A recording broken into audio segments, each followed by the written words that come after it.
Ang aton nga papel bilang ginikanan,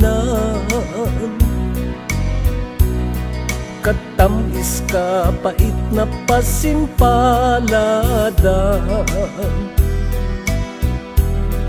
Kapritso sang anak kinahinabunan, kag napabugal pa, kag napabugal pa sa mga kaabyanan. Maayo man tani ang paggusto-gusto, kay hindi ka batyag tawag nga pigado.